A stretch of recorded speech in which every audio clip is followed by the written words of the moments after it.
할머니, 엄마 왜 그래요? 거실에서 교과서를 펼쳐둔 준호가 부엌을 바라봤습니다. 그곳에서는 시어머니와 베트남 며느리가 편도 항공권을 사이에 두고 말없이 마주하고 있었어요. 3년 전 남편을 잃고 혼자 남은 며느리. 처음엔 미안해서 고향으로 보내려 했던 시어머니. 하지만 그들의 선택은 전혀 예상치 못한 방향으로 흘러갔습니다. 구독, 좋아요 버튼 클릭. 오늘의 행운을 잡으세요. 오늘의 사연 시작합니다. 저는 작은 방 책상 위에 여권과 편도 항공권, 두꺼운 봉투를 나란히 올려두고 숨을 깊이 들이마셨습니다. 내일이면 민수가 세상을 떠난 지 꼭 3년이 되는 겨울 저녁이었어요. 부엌에서 설거지를 마치고 나오는 린을 문턱에서 잠시 지켜봤습니다. 린이 젖은 손을 앞치마에 대충 닦고 책상 위 종이들을 내려다봤어요. 항공권 상단에 적힌 베트남 도시 이름을 읽어내는 순간 린의 무릎에서 힘이 빠지는 게 보였습니다. 바로 옆 의자에 천천히 앉는 린의 어깨가 작게 떨렸어요. 어머니, 이게 뭐예요? 린이 떨리는 목소리로 물었습니다. 저는 장롱 깊숙이 넣어두었던 적금 통장들을 한 장씩 확인한 뒤 봉투 안에 넣었어요. 이 돈이면 고향에서 작은 가게나 장사를 시작할 수 있을 거라는 계산을 머릿속에서 반복했습니다. 린아, 너 이제 고향으로 돌아가야 할 때가 됐어. 제가 조용히 말하자 린이 고개를 들었습니다. 하지만 현관 한쪽에 가지런히 놓인 준호의 작은 운동화가 눈에 들어왔어요. 손에 쥔 봉투를 다시 내려놓았습니다. 부엌 싱크대 옆 선반에는 베트남에서 가져온 양철 냄비와 한국 시장에서 산 묵은지 통이 나란히 놓여 있었어요. 그 사이에 걸린 손수건에 적힌 베트남 글자를 한번 훑어봤습니다. 이 집 주방이 이미 두 나라의 살림살이로 뒤섞여 있다는 사실이 새삼 떠올랐어요. 거실 테이블에 교과서를 펼쳐둔 준호가 부엌 쪽을 흘끔 봤습니다. 그릇 부딪히는 소리와 종이 스치는 소리를 번갈아 들으며 눈치를 채고 있었어요. 책상 위 봉투를 바라보는 린의 시선이 자꾸 그곳으로만 향하는 걸 아이도 알고 있었죠. 할머니, 엄마 왜 그래요? 준호가 연필을 놓고 물었습니다. 린이 항공권을 들어 날짜와 시간을 다시 확인했어요. 여권 사진 속 젊은 자신의 얼굴을 잠시 들여다본 뒤 한숨을 내쉬었습니다. 그 여권이 발급된 지 벌써 10년이 지났다는 사실이 새삼 무겁게 다가왔어요. 준호야, 엄마가 고향에 가야 할지도 몰라. 린이 떨리는 목소리로 말했습니다.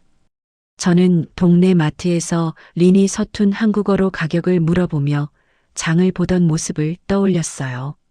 직원들끼리 외국인 며느리를 두고 오가던 말들이 생각났습니다.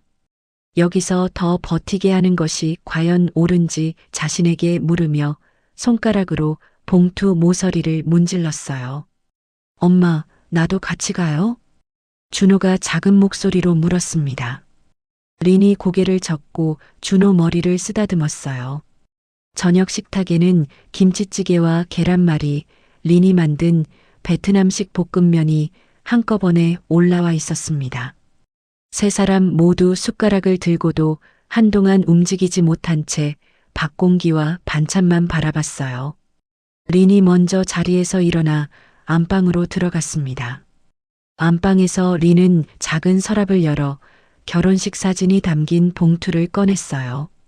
병원 침대에서 웃고 있던 민수의 얼굴과 하얀 드레스를 입은 옛날 자신의 모습을 한 장씩 침대 위에 펼쳐놓았습니다.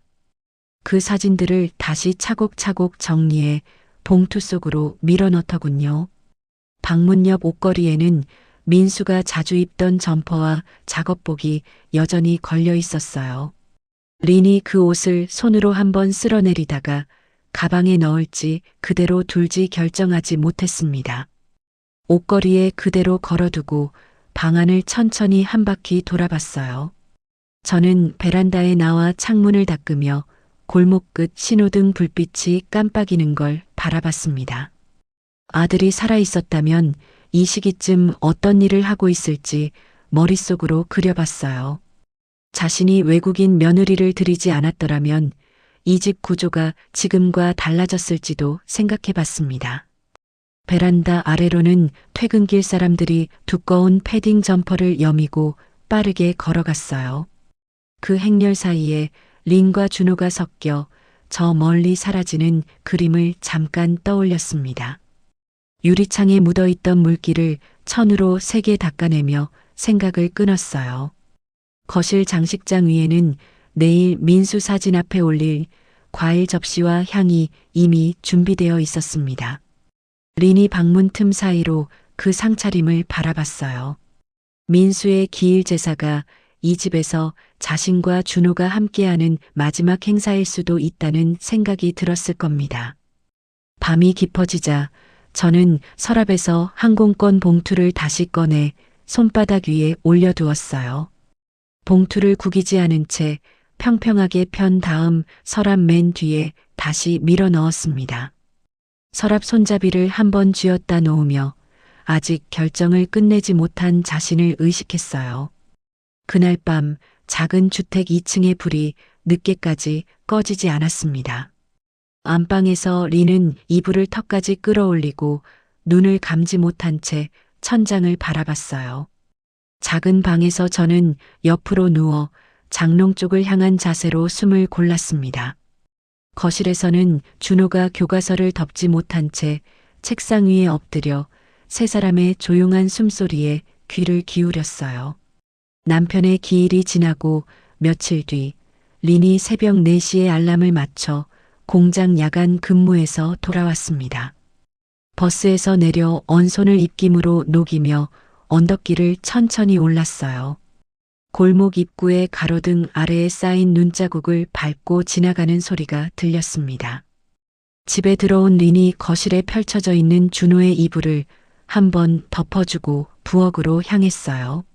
전날 밤 설거지통에 남아있던 그릇들을 정리하며 싱크대 옆을 바라봤습니다. 여행용 가방이 세워져 있었는데 지퍼를 끝까지 열지도 닫지도 못한 채 손으로만 한번 눌러봤어요. 엄마, 아직 안 갔어요? 준호가 잠결에 중얼거렸습니다. 가방 옆에는 고향에서 가져온 작은 인형과 사진 몇 장이 흩어져 있었어요. 린이 인형을 가방 안에 넣었다가 아이가 찾을까봐 다시 꺼내 베개 옆에 세워뒀습니다. 떠날 준비와 남을 준비가 동시에 진행되고 있는 방의 상태를 그대로 두고 안방으로 들어갔어요. 오전이 되자 저는 시장에 나가기 전 식탁 위에 놓인 항공권 봉투를 슬쩍 한번 쳐다봤습니다. 그것을 그대로 둔 채 코트를 챙겨 입고 문을 나섰어요. 현관에서 신발끈을 매는 동안 복도 끝에 걸린 민수의 사진을 잠깐 올려다 봤습니다. 노인정 앞에서 이웃들과 함께 앉아 TV 뉴스를 봤어요. 누군가가 다문화 가정 이야기를 꺼내며 주변 예시를 말하는 틈에 조심스럽게 입을 열었습니다. 우리 린이가 고향으로 돌아갈 수도 있어. 다른 이들이 각자 알고 있는 외국인 며느리 사연을 덧붙이자 입을 다물었어요. 아이고, 복순이 언니. 그럼 준호는 어쩌려고? 박할머니가 걱정스럽게 물었습니다. 어떤 이는 외국인 아내가 고향으로 돌아간 뒤 남겨진 아이가 할머니 손에서 자라는 이야기를 꺼냈어요. 다른 이는 외국인 며느리 덕분에 가게가 잘된 친척 이야기를 꺼내며 상반된 사례를 늘어놨습니다. 저는 그 사이에서 말을 잇지 못한 채 자리에 앉아만 있었어요. 오후에 시장 골목을 지나다 생선가게 앞에서 다른 다문화 부부가 서로 다른 언어로 크게 다투는 장면을 목격했습니다. 주변 상인들이 고개를 돌리는 모습을 보면서 린과 자신이 나중에 비슷하게 부딪힐 장면을 머릿속으로 그려봤어요. 돈 문제로 싸우는 것 같네. 옆에 서던 상인이 혀를 찼습니다. 같은 시간 학교에서는 준호가 수업 중 노트 구석에 집 모양과 비행기 모양을 나란히 그려놓았어요. 쉬는 시간에 선생님에게 다가갔습니다. 선생님, 엄마가 베트남으로 돌아가면 저는 어디에 있어야 하나요? 담임이 그 내용을 짧게 메모해 가정통신문에 기록해뒀습니다. 저녁에 가정통신문을 펼쳐봤을 때 종이 한 구석에 적힌 그 기록을 여러 번 읽었어요. 접었다 펴기를 반복하며 린을 보내는 선택이 아이에게 어떤 의미인지 처음으로 문장의 형태로 받아들였습니다. 이튿날 서랍에서 민수가 남겨둔 유품 상자를 꺼내어 한 장씩 메모와 서류를 훑어봤어요. 다문화 가정 지원센터 로고가 찍힌 명함을 다시 발견했습니다. 이 명함을 처음 봤을 때는 필요 없다고 생각했던 자신을 잠깐 떠올렸어요. 명함을 손에 쥔 채 휴대폰을 들고 안방으로 들어갔습니다.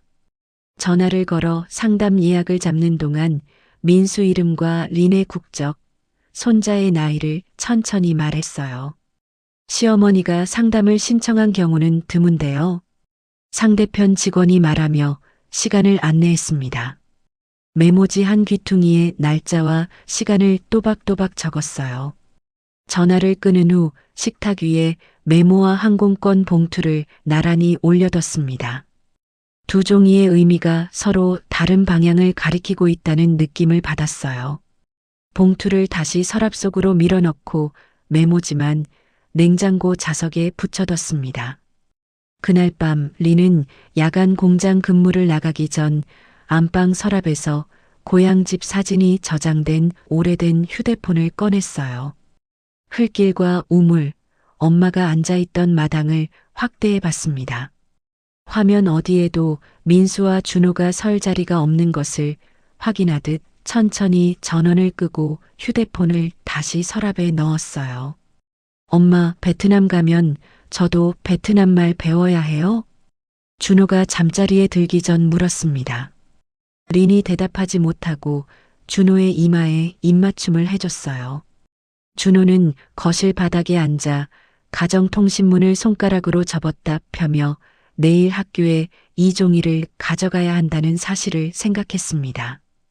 이 종이에 적힌 내용이 엄마와 할머니에게 어떤 행동을 불러올지 알지 못한 채 책가방에 천천히 넣어뒀어요.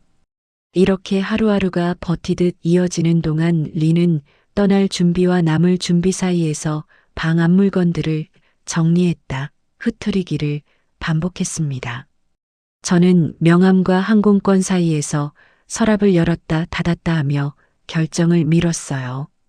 준호는 공책 구석에 집과 비행기 그림을 추가하면서 자기 자리가 어디인지 혼자 계산해 봤습니다. 약속한 날 오전 저는 평소보다 조금 일찍 장을 보고 들어와 부엌과 거실을 간단히 치웠습니다. 낡은 테이블볼을 한번 털어 덮은 뒤 현관 앞 신발들을 줄 맞춰 놓았어요.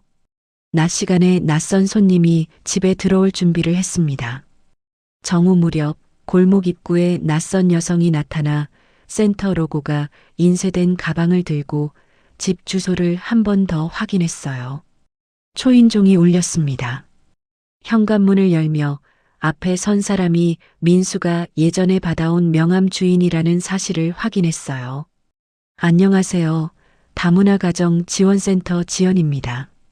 지연이 좁은 현관에 놓인 공장 작업화, 학교 실내화, 다른 운동화의 크기와 모양을 한번 훑어봤습니다.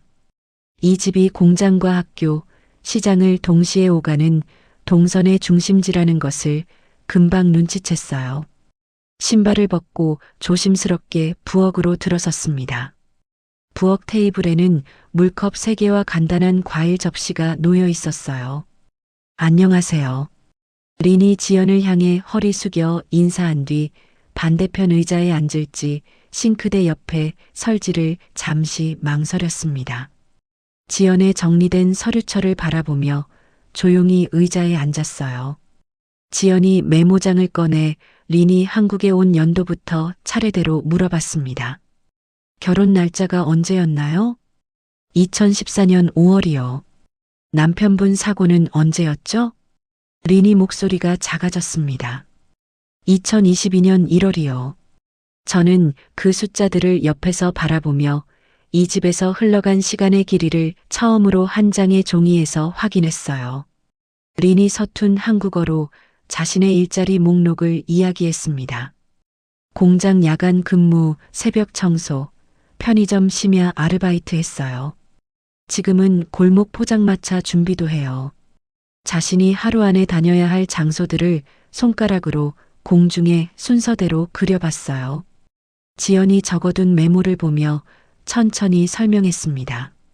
한국어 교육을 더 받으면서도 합법적으로 체류 자격을 유지할 수 있는 방법이 있어요. 장기 체류 자격으로 전환할 수도 있고요. 시간이 얼마나 걸려요? 린이 조심스럽게 물었습니다. 서류 준비에 시간이 걸리겠지만 센터에서 함께 도와드릴 수 있어요. 저는 비자와 체류 자격이라는 단어를 들으면서 린을 고향으로 보내는 결정이 단순히 비행기 표만 끊으면 끝나는 문제가 아니라는 사실을 깨달았어요.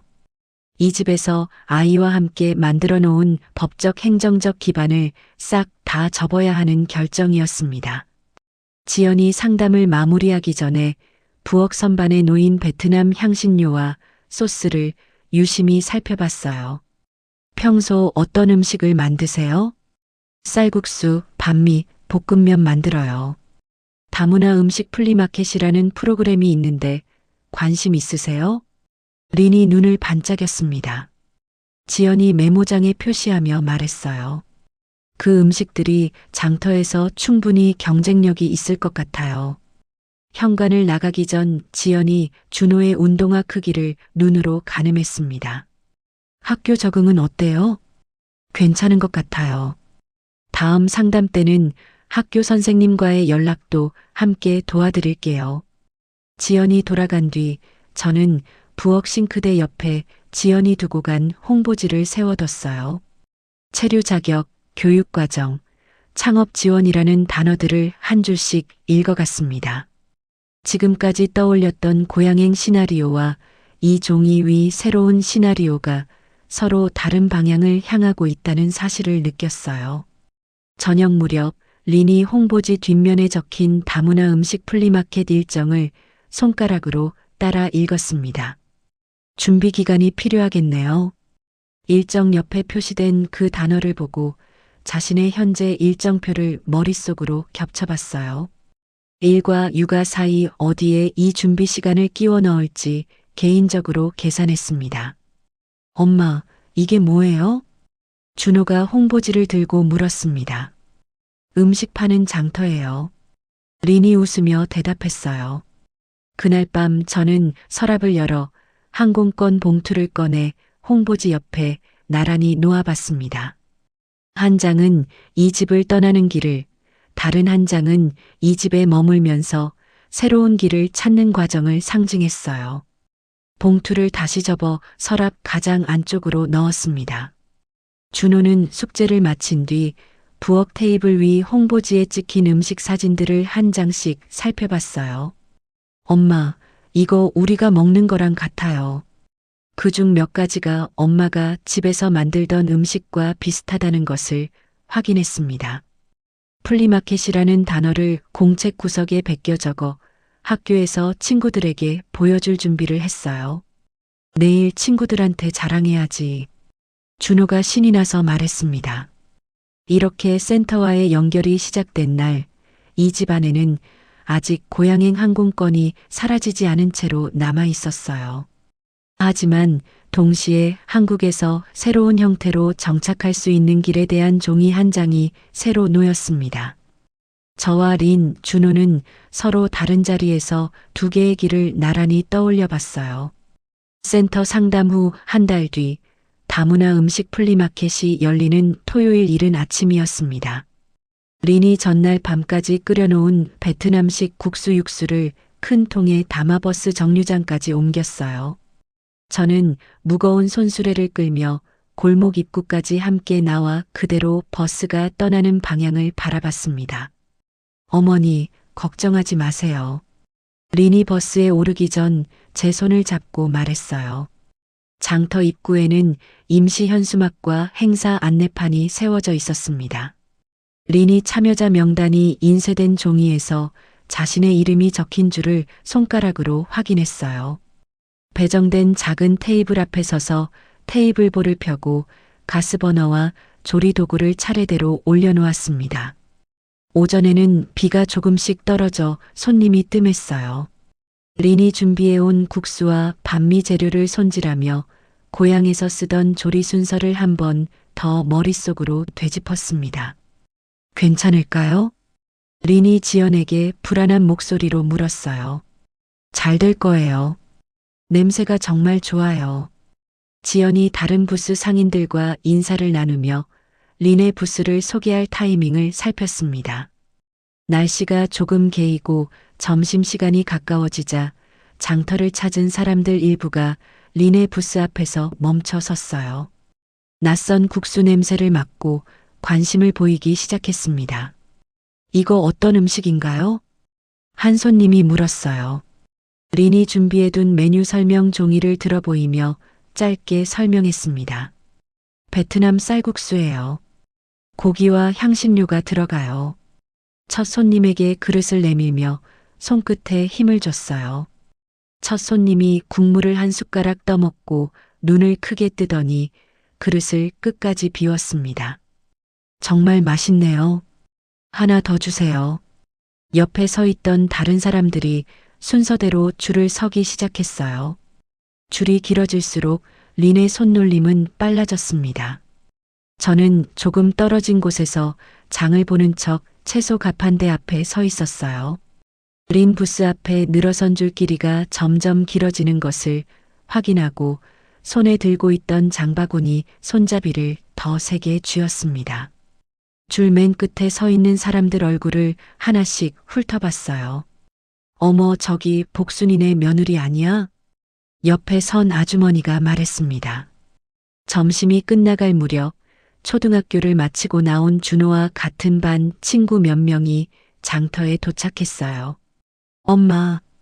준호가 달려와 린의 치마를 잡아당겼습니다. 아이들이 린의 부스 앞에서 메뉴판을 가까이 들여다보며 국수와 반미를 하나씩 받아들었어요. 국물 맛을 본 뒤 서로 눈을 마주치며 빈 그릇을 반납했습니다. 준호 엄마 요리 진짜 맛있어. 친구들이 엄지손가락을 들어 보였어요. 장터가 마무리될 즈음 준비해온 재료 대부분이 소진됐습니다. 테이블 위에 남은 재료 몇 개만이 빈 자리를 채우고 있었어요. 지연이 오늘 매출과 재고 상황을 간단히 적어뒀습니다. 다음 달 정기 플리마켓 참여하실 거죠? 신청서를 린에게 건네면서 서류 제출 방법을 다시 한번 설명했어요. 집으로 돌아오는 길, 저는 손수레에 빈 육수통과 조리도구를 싣고 골목 언덕을 천천히 올랐습니다. 린은 장터 입구에서 배부받은 작은 봉투 속 현금을 손에 쥔 채 봉투를 열어보지 못한 채 걸음을 옮겼어요. 자신이 번 금액의 무게를 손바닥에 느꼈습니다. 골목 입구에서 마주친 이웃 몇 명이 린에게 다가왔어요. 오늘 장사 어땠어요? 잘 됐어요. 린이 짧게 웃으며 고개를 숙였습니다. 저는 그 모습을 바로 옆에서 보고 집에 돌아온 뒤 항공권 봉투를 꺼냈다가 다시 열어보지 않고 서랍에 넣었어요. 저녁 부엌에서 플리마켓에서 남은 재료로 3사람 분량의 국수를 끓여 식탁에 올려뒀습니다. 오늘 정말 잘했어. 제가 린에게 말했어요. 3사람이 조용히 국수를 먹는 동안 낮에 장터에서 있었던 사람들의 표정과 손짓을 떠올렸습니다. 식사가 끝난 뒤 준호가 방으로 들어가 공책 한 장을 꺼냈어요. 플리마켓 행사 날짜와 엄마 부스 이름을 적었습니다. 그 아래에 한국과 베트남 국기를 나란히 그려놓으며 오늘 장터에서 들은 사람들의 반응을 짧게 정리해 봤어요. 엄마가 한국에서도 잘할 수 있을 것 같아요. 준호가 중얼거렸습니다. 그날 밤 늦게 저는 작은 방에 들어가 서랍에서 항공권 봉투를 꺼냈어요. 봉투를 열어 항공권을 한번 펼쳐보고 다시 접어 봉투 안에 넣었습니다. 이번에는 봉투를 서랍 맞은편 상자 속 민수유품 옆에 옮겨 놓았어요. 항공권 봉투를 민수유품 옆에 둔 채 이 표가 더 이상 당장 실행할 수 있는 결정이 아니라는 식으로 의미를 정리했습니다. 언젠가 린이 스스로 선택할 수 있도록 남겨두는 보류된 선택이었어요. 서랍을 조용히 닫고 불을 껐습니다. 이렇게 플리마켓에서의 첫 성공과 골목 사람들의 긍정적인 반응은 린에게 한국에서 버틸 수 있는 다른 길이 생겼다는 사실을 보여줬습니다. 저에게는 고향행을 서두르지 않고 린과 아이의 선택을 기다릴 수 있는 여지를 만들어줬어요. 항공권 봉투는 서랍 안에서 위치를 옮긴 채 새로운 의미로 조용히 남아 있었습니다. 플리마켓 이후 6개월 동안 린이 주말마다 장터에 꾸준히 나가 국수와 반미를 팔았습니다. 평일에는 집 근처 골목에서 작은 포장마차 자리를 얻어 낮 시간대에 장사를 시작했어요. 야간 공장 근무는 점차 줄이고 포장마차 운영에 더 많은 시간을 투자했습니다. 포장마차 지붕 위에는 비닐 덮개를 씌워 비나 눈에도 장사를 이어갈 수 있도록 했어요. 린이 새벽마다 재료를 손질해 육수를 끓인 뒤 손수레에 싣고 골목 초입까지 옮겼습니다. 오늘 장사를 위해 필요한 양을 매일 노트에 기록했어요. 오늘은 국수 20그릇, 반미 15개 준비했어요. 린이 혼자 중얼거리며 체크했습니다. 골목 주민들이 처음에는 호기심으로만 포장마차를 찾았어요. 점차 퇴근길이나 장 보는 길에 자연스럽게 들러 국수와 반미를 주문하는 단골이 됐습니다. 이모, 오늘도 국수 하나요? 네, 금방 해드릴게요. 포장마차 앞 플라스틱 의자에 앉아 하루 일을 풀어놓으며 린을 이름 대신 가게 이름으로 부르기 시작했어요. 저는 시장에 가는 길마다 포장마차 앞을 들렀습니다. 냉장고에 남은 반찬 재료를 건네거나 손님이 몰리는 시간에는 그릇을 나르고 테이블을 닦는 일을 스스로 맡았어요. 포장마차가 린 혼자만의 공간이 아니라 둘이 함께 꾸려가는 공간처럼 보이도록 행동을 늘려갔습니다. 어머니 도움 없으면 안 돼요. 린이 고마워하며 말했어요. 준호는 학교에서 돌아오는 길에 포장마차에 들러 숙제 공책을 펼쳐뒀습니다. 손님이 주문을 기다리는 동안 한쪽에서 받아쓰기를 했어요. 한국어 단어와 베트남어 단어를 번갈아 쓰는 방식으로 노트 여백을 채워나갔습니다. 장사가 자리를 잡기 시작한 지 1년이 되는 봄, 동네 부동산 중개인이 찾아왔어요. 골목 초입에 비어있는 작은 점포가 있는데 가게를 내볼 생각 없으세요? 조심스럽게 물어봤습니다. 저와 린은 임대료와 보증금을 놓고 시장 좌판 대신 계산기와 장부를 붙들고 여러 번 숫자를 맞춰봤어요. 월세가 80만 원, 보증금이 1천만 원이에요. 우리 돈으로 될까요? 린이 걱정스럽게 물었습니다. 지연이 센터 프로그램 중 소규모 창업을 지원하는 후원 사업과 연결해줬어요. 보증금 일부를 무이자 대출 형식으로 받을 수 있어요. 임대료 일정 부분도 일정 기간 지원받을 수 있고요. 필요한 서류 목록을 적어 파일에 끼워줬습니다. 린이 공장 일을 완전히 정리하고 포장마차와 가게 준비에 집중하기로 마음먹었어요. 야간 근무를 그만두는 날 공장 사무실에서 사인하는 서류 위에 떨리는 손을 조심스럽게 눌러 도장을 찍었습니다. 퇴근길에 공장 앞 도로를 한번 뒤돌아봤어요. 이제 정말 장사만 해야겠네요. 린이 긴장된 목소리로 말했습니다. 가게 인테리어를 준비하는 동안 저는 중고 주방기기를 알아보면서 자신의 젊은 시절에 하고 싶었던 식당에 대한 기억을 꺼내봤어요. 린은 벽 색깔과 테이블 배치를 상의하며 가게 한쪽 벽에 민수 사진을 놓을 작은 선반 위치를 함께 정했습니다. 민수 아빠도 좋아할 거예요. 저가 사진을 쓰다듬으며 말했어요. 가게 문을 연 지 한 달째 되는 날 린이 메뉴판 아래에 작은 글씨로 베트남 고향 마을 이름과 골목 주소를 함께 적어뒀습니다. 손님들이 메뉴를 보다가 그 글자를 발견하면 자신의 이야기를 짧게 설명해주는 루틴을 몸에 익혔어요. 가게 안은 점심시간마다 배달 오토바이, 인근 상점 직원들, 골목 주민들로 채워졌습니다. 린이 손님들의 식사 패턴과 선호 메뉴를 장부 여백에 작은 표시로 구분해뒀어요. 어떤 요리를 준비해야 할지 재고를 조정하는 능력을 조금씩 키워갔습니다. 저는 점심 장사 후 빈 접시 더미를 싱크대에 옮겨 설거지를 했어요.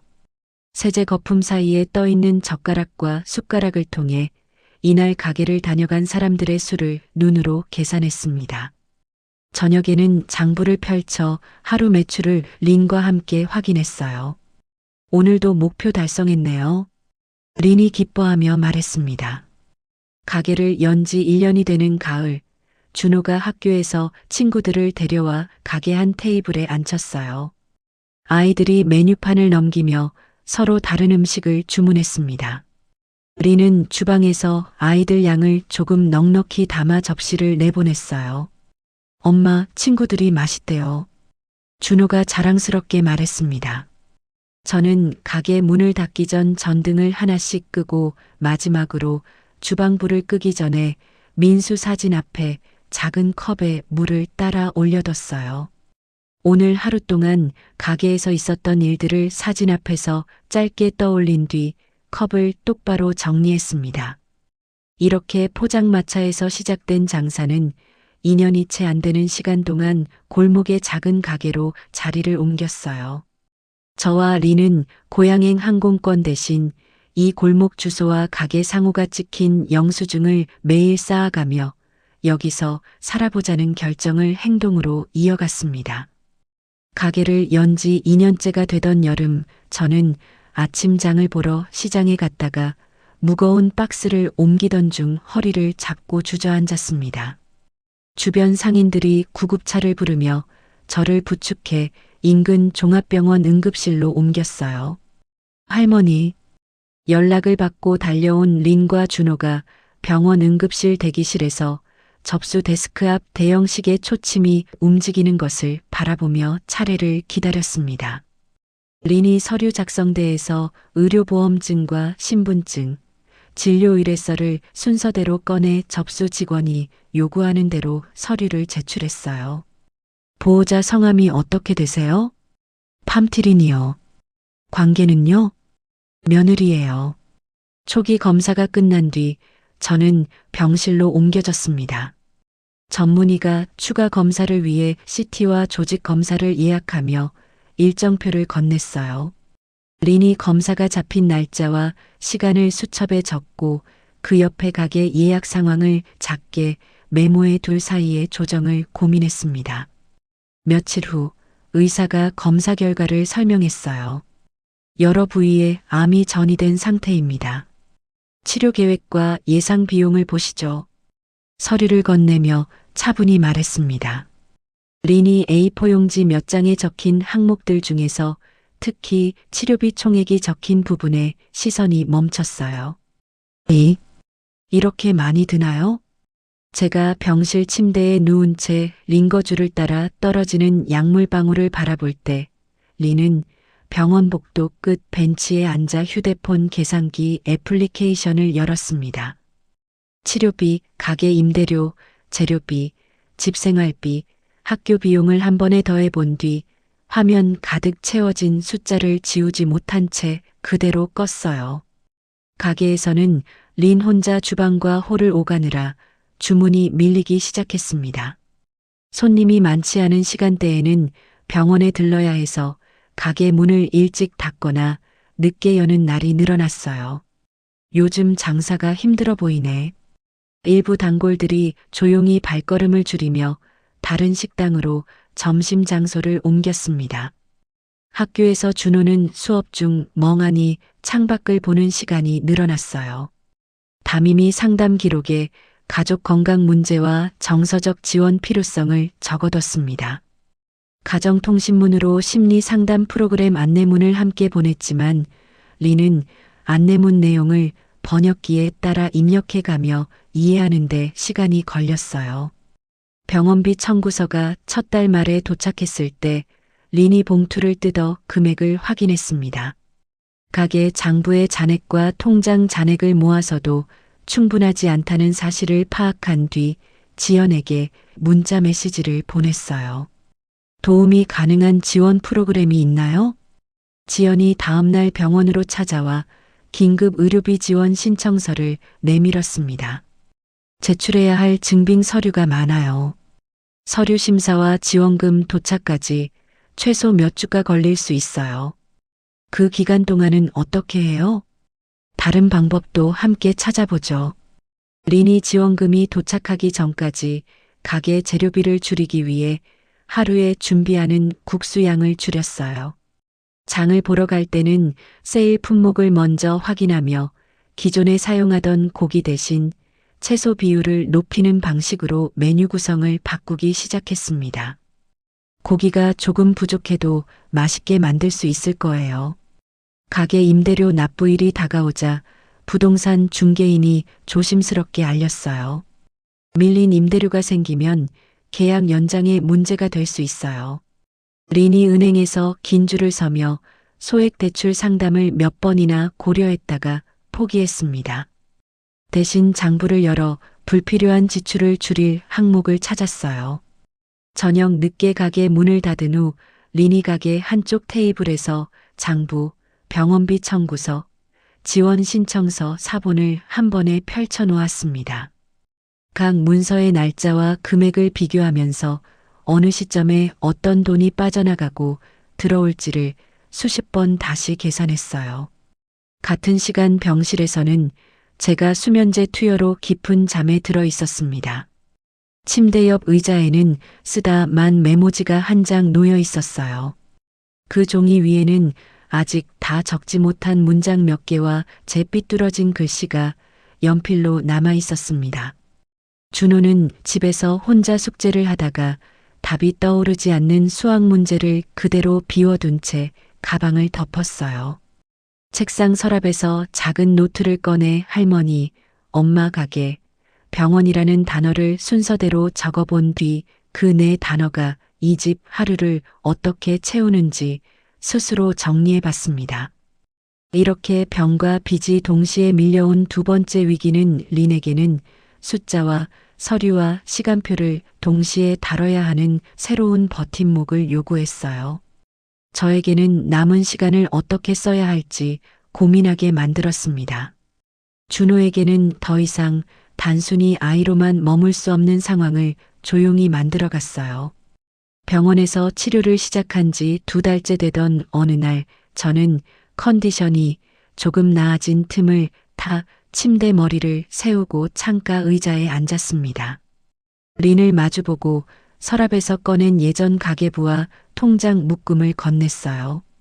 린아, 이 집이 어떻게 버텨왔는지 보여줄게. 린이 가계부를 넘기며 민수 이름 옆에 적힌 월급과 병원비, 학원비 기록을 하나씩 읽어 내려갔습니다. 그 뒤 페이지부터는 자신의 이름과 포장마차, 가게 이름이 항목으로 추가된 것을 확인했어요. 자신이 이 집의 지출과 수입을 잇는 새로운 기록의 일부가 되었음을 눈으로 확인했습니다. 어머니, 제가 이렇게 많이 벌었어요? 그래, 너 덕분에 우리가 버텼어. 지연이 센터 회의에서 린 가족 상황을 설명했어요. 의료비와 임대료 압박을 완화하기 위해 지역 후원 단체와 언론, 자원봉사 모임을 연결할 수 있는 방안을 제안했습니다. 회의 참석자들이 이 사례를 동네와 다문화 가정의 변화를 보여줄 수 있는 중요한 기회로 기록했어요. 며칠 뒤 지역 신문 기자가 가게를 찾아왔습니다. 취재 협조해 주실 수 있나요? 린의 일상과 가게 운영, 제 병원 치료 과정을 취재했어요.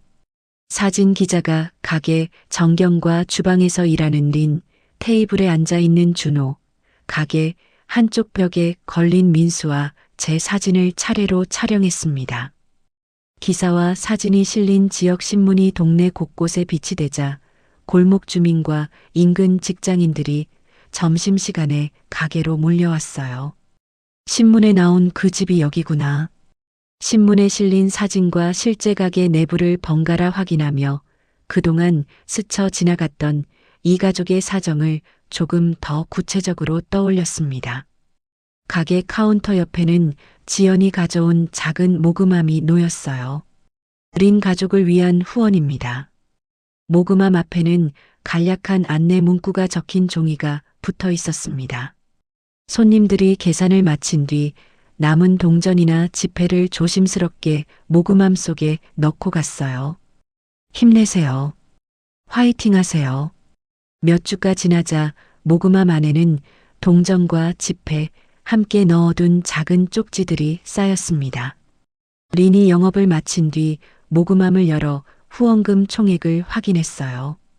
쪽지들에 적힌 짧은 응원 문장과 인사말을 하나씩 펼쳐보며 접어 병원비 봉투와 함께 별도 상자에 넣었습니다. 정말 감사해요. 린이 쪽지들을 읽으며 눈물을 흘렸어요. 지연이 의료비 긴급 지원 심사가 통과되었다는 연락을 받았습니다. 지원금이 승인됐어요. 임대료 지원도 일정 부분 승인됐고요. 병원 행정실과 가게를 오가며 지원금 입금 일정을 조율하고 린에게 통장에 찍힐 날짜와 금액을 메모지에 적어 전달했어요. 지원금이 실제로 통장에 입금된 날 린이 은행 창구에서 잔액을 확인했습니다.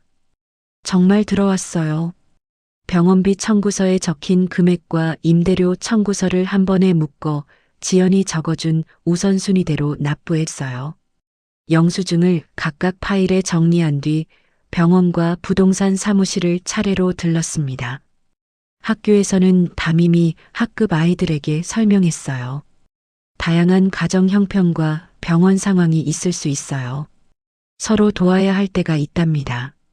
몇몇 아이들이 쉬는 시간에 준호 자리로 와 함께 급식을 먹거나 가게 이야기를 꺼내며 준호 옆자리를 자연스럽게 채웠어요. 준호야, 엄마 가게 언제 가볼까? 언제든지 와. 맛있어. 제가 입원한 병실에는 가게 단골들과 동네 상인들이 돌아가며 찾아왔습니다. 작은 과일 바구니와 음료를 들고 짧은 안부를 남기고 돌아갔어요.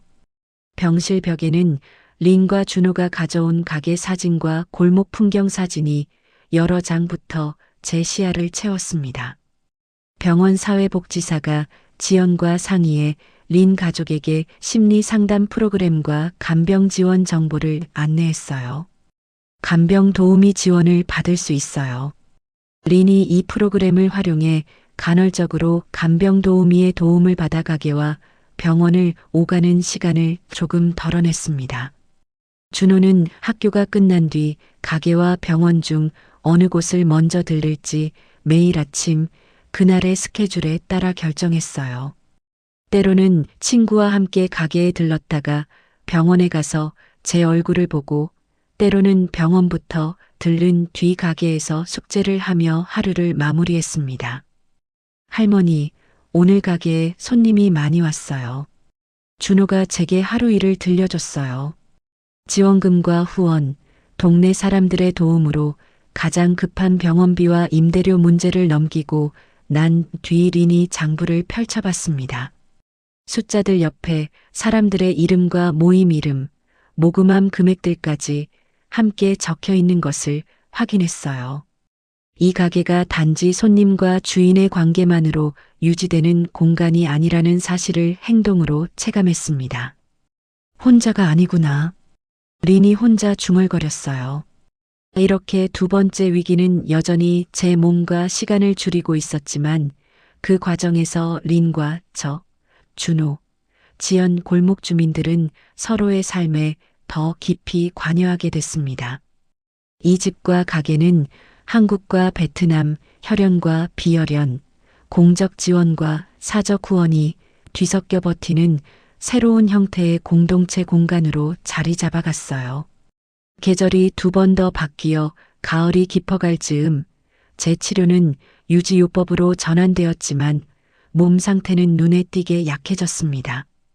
병원에서 보내는 시간이 점점 늘어나면서 가게에 나오는 날은 한 달에 한두 번 수준으로 줄어들었어요. 어느 날 린이 가게 문을 평소보다 일찍 닫고 병원으로 향했습니다. 병실 창문을 열어 골목과 가게 간판이 보이는 방향으로 제 침대 머리를 돌려줬어요. 침대 옆 작은 테이블 위에 가게에서 가져온 따끈한 국수 한 그릇을 내려놨습니다. 어머니, 국수 드세요. 저는 국수 그릇에서 올라오는 김을 한동안 바라보며 숟가락을 들 힘이 없어 그릇을 건드리지 못했어요. 린이 국수 그릇 옆에 작은 수건과 물컵을 함께 두고 병실벽에 붙어 있는 가게 사진들의 위치를 한 번씩 정리해 제 시야에 잘 들어오게 만들었습니다. 몇 주 뒤 상태가 급격히 나빠진 날 밤 병원에서 온 연락을 받은 린과 준호가 택시를 타고 병원으로 달려왔어요. 병실 문 앞에서 의료진이 조용히 고개를 숙이는 모습을 보고 방 안으로 들어가 침대 머리맡에 놓인 메모지와 손거울, 사진 액자들을 차례로 확인했습니다. 작은 메모지에는 제가 떨리는 손으로 남긴 가게와 린, 준호에 대한 짧은 당부가 적혀 있었어요. 린아, 가게 잘 지켜줘. 준호는 잘 키우고. 린이 그 종이를 접지 않은 채 손바닥 위에 올려 한동안 있다가 병원비 영수증을 모아둔 봉투와 함께 가방 안에 넣었습니다. 며칠 후 작은 납골당에서 간소한 추모가 치러졌어요. 지연과 골목 주민, 가게 단골 몇 명이 조용히 모여 향을 피웠습니다. 납골당 벽면 칸에 제 이름이 적힌 작은 판을 손끝으로 한 번씩 눌러본 뒤 줄지어 서서 묵념했어요. 시간이 지나 장례 절차가 마무리되자 린이 가게 한쪽 벽에 민수와 제 사진을 나란히 걸어뒀습니다. 그 아래 작은 선반 위에 매일 아침 물 한 컵과 국수 그릇을 잠깐 올려두었다가 가게 문을 열기 전 치우는 루틴을 만들었어요. 어머니, 아버지, 오늘도 잘 지켜봐 주세요. 가게는 서서히 제자리를 찾아갔습니다. 단골들이 예전처럼 점심과 저녁에 찾아와 음식을 주문하면서도 카운터 옆에 추가된 작은 액자를 한 번씩 봤어요. 앉을 자리를 정하고 린은 주문을 받다가 손님 시선이 사진 쪽으로 향하는 순간을 눈치채고 조용히 접시를 내려놨습니다. 준호는 중학생이 되어 교복을 입고 학교와 가게를 오갔어요. 엄마, 제가 도와드릴게요. 수업이 끝나면 가게에서 서빙을 돕거나 카운터에 앉아 계산을 맡았습니다. 가끔은 친구들을 데려와 가게의 메뉴와 사진, 모금함 이야기를 자기 또래에게 설명해 줬어요. 가게 한쪽 테이블에는 다문화 가정 지원센터에서 보낸 안내 리플릿과 감사장이 꽂혀 있었습니다. 새로운 손님들이 음식을 기다리는 동안 그 종이를 꺼내 읽다가 이 가게가 이 동네에서 어떤 과정을 거쳐 지금 자리에 서 있는지 자연스럽게 알게 됐어요. 린은 장사가 바쁘지 않은 오후 시간대에 영수증 뒷면과 메모지에 다음 달 메뉴 계획과 장보기 목록을 적었습니다. 틈틈이 서랍에서 꺼낸 작은 수첩에 베트남어와 한국어 단어를 정리하면서 이 두 언어를 준호와 함께 물려줄 준비를 했어요. 엄마 나라 말도 배우고 싶어요. 그래, 천천히 가르쳐 줄게. 어느 저녁 가게 문을 닫은 뒤 린이 카운터 아래 서랍을 열어 오래된 항공권 봉투를 꺼냈습니다. 봉투에서 꺼낸 항공권의 가장자리가 세월이 지나 약간 누렇게 변해 있는 것을 손가락으로 더듬었어요. 이 표가 더 이상 자신을 끌어당기는 길이 아니라 선택하지 않은 길의 기록으로 남았다는 사실을 조용히 확인했습니다. 린이 항공권을 다시 봉투에 넣어 가게 장부와 함께 서랍 안쪽에 정리했어요. 언젠가 준호가 자신의 뿌리를 찾고 싶어질 때 보여줄 수 있는 증거로 남겨두기로 마음먹은 뒤 서랍을 닫고 가게 불을 하나씩 껐습니다. 골목 끝에서 불어오는 바람이 가게 유리문을 한번 흔들고 지나가는 밤마다 가게는 문을 닫은 뒤에도 주방 안에 남은 양념 냄새와 테이블 위 물자국을 그대로 품었어요. 벽에 걸린 사진과 감사장, 서랍 안 항공권 봉투를 그대로 품은 채 조용히 어두워졌습니다. 우리가 잘 해내고 있죠? 린이 사진을 향해 작게 중얼거렸어요. 이렇게 남편을 잃고 낯선 나라에 남겨진 며느리와 처음에는 너무 미안해서 고향으로 돌려보내야 한다고 믿었던 시어머니의 시간은 골목 작은 가게 안에 차곡차곡 쌓여 남았습니다. 국수 냄새와 사진, 장부 기록과 사람들의 발자국으로 말이에요. 이곳을 찾는 이들은 한 그릇의 음식을 통해 그 시간의 일부를 자연스럽게 함께 받아들였습니다. 이렇게 복순과 린, 그리고 준호의 이야기가 마무리됩니다. 처음 항공권을 내밀며 고향으로 돌아가라고 했던 시어머니 복순.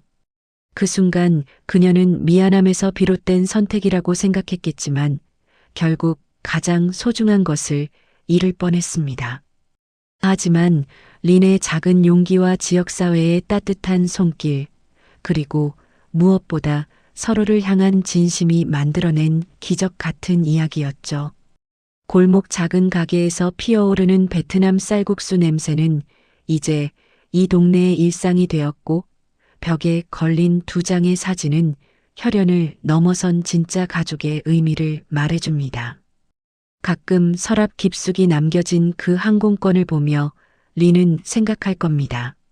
선택하지 않은 길이 때로는 가장 현명한 선택이었다는 것을. 진정한 가족은 핏줄로만 만들어지는 게 아니라 함께 버티고 일궈낸 시간들로 완성되는 거니까요.